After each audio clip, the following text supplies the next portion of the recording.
Hello बच्चों, मैं संजीदा हिंदी शिक्षिका एलपीएम पब्लिक स्कूल के ऑनलाइन कक्षा में आप सभी का हार्दिक स्वागत करती हूँ। बच्चों, आज हम सभी एक अच्छी सी कविता पढ़ेंगे, तो आइए शुरू करते हैं।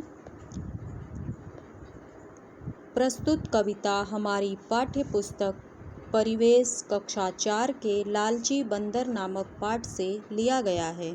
इसके रचयिता श्री हरिवंश राय बच्चन जी हैं। इसमें कवि ने यह बताया है कि लालच करना बुरी बात है।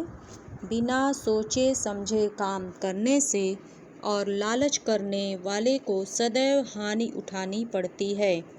अगर हम बिना सोचे समझे काम करेंगे तो काम बिगड़ जाएगा और हमें परेशानियों का सामना करना पड़ेगा।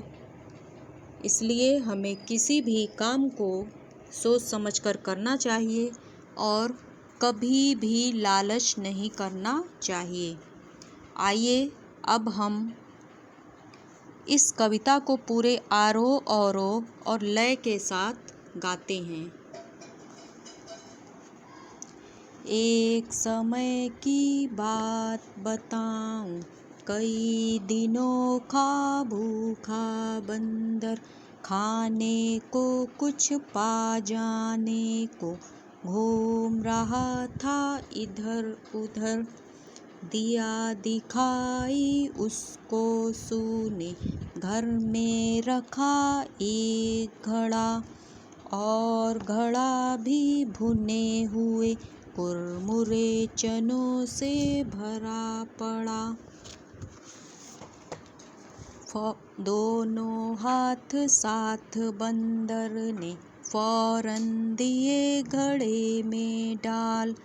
चने भरी मुट्ठियों को वह लेकिन पाया नहीं निकाल। घड़ा बहुत छोटे मुँह का था, हाथ निकल न पाता था, और लालची बंदर मल से चना न छोड़ा जाता था। फिर कोशिश करते करते बहुत लग गई उसको देर। बस आ पहुँचे डंडा लेकर घर के मालिक राम सुमेर। अब खुद सोच तुम ही सकते हो बंदर पर जो कुछ बीती। बच्चों, तुम यह बतलाओ, बंदर ने की क्या गलती? मज़ा आया इस कविता को पढ़कर? आइए अब हम इस कविता में कुछ कठिन शब्द जो दिए हुए हैं उसके अर्थ को समझते हैं। जैसे इसमें दिया हुआ है, दिया दिखाई उसको सूने। सूने का क्या अर्थ होता है? जहाँ कोई न हो। और फौरन, फौरन का क्या अर्थ होता है? तुरंत।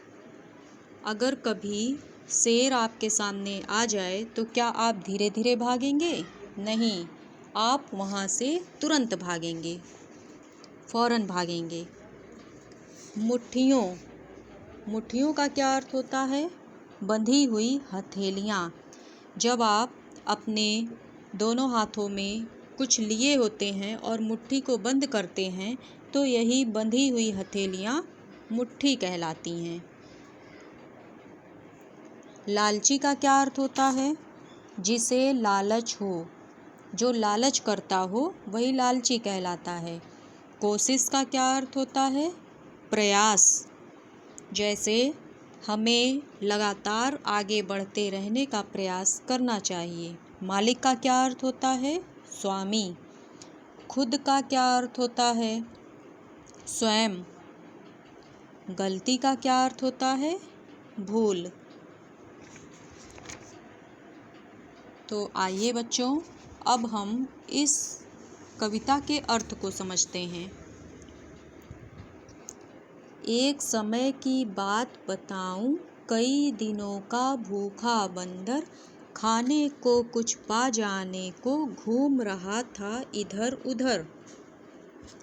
एक समय की बात है, कई दिनों से एक भूखा बंदर था जो कुछ खाने पीने की तलाश में इधर उधर घूम रहा था। दिया दिखाई उसको सूने घर में रखा एक घड़ा, और घड़ा भी भुने हुए कुरमुरे चनों से भरा पड़ा। और उसे एक घर दिखाई पड़ा। उस घर में एक घड़ा था और वह घड़ा भी कुरमुरे चनों से भरा हुआ था।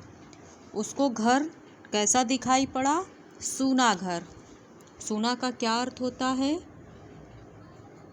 जहाँ कोई न हो। उस घर में कोई नहीं था।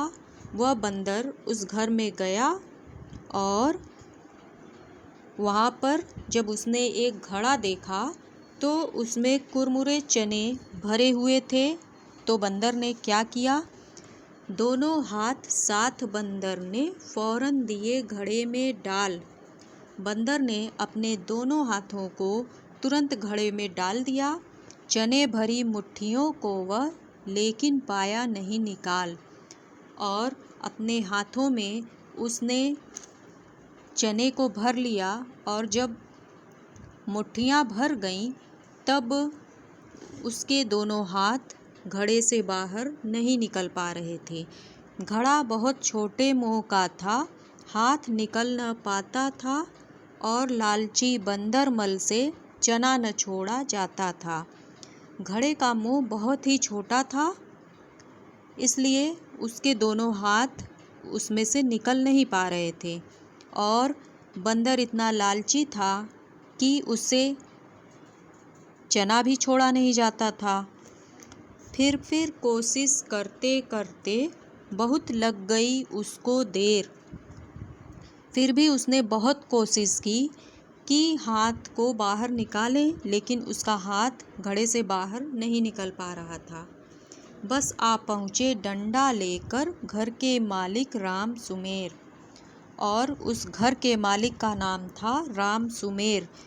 तभी घर के मालिक राम सुमेर डंडा लेकर वहाँ पर आ पहुँचे।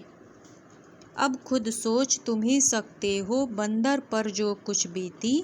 बच्चों तुम यह बतलाओ बंदर ने की क्या गलती। अब इसके आगे तुम खुद ही सोच सकते हो कि बंदर पर क्या बीती होगी और बंदर ने कौन सी गलती की। जब बंदर ने बहुत कोशिश की कि हमारी मुट्ठियाँ घड़े से बाहर निकल जाए और वह नहीं निकली, तभी घर के मालिक राम सुमेर डंडा लेकर आते हैं और बंदर की खूब जमकर पिटाई करते हैं। फिर बंदर को अपनी गलती का एहसास हो जाता है।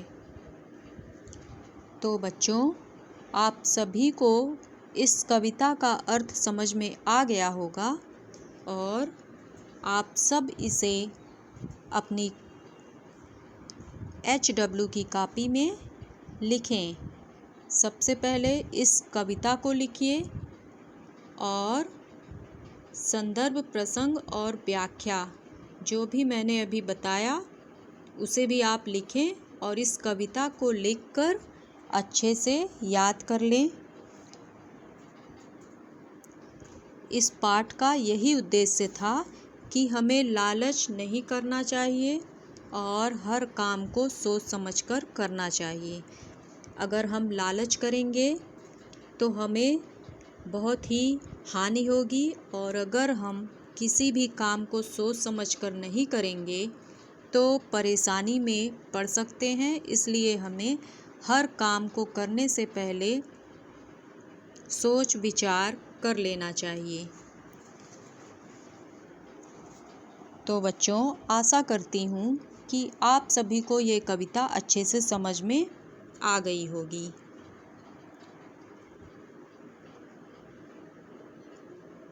अब अगले वीडियो में हम सभी इस कविता के कुछ अभ्यास के प्रश्नों को हल करेंगे। धन्यवाद।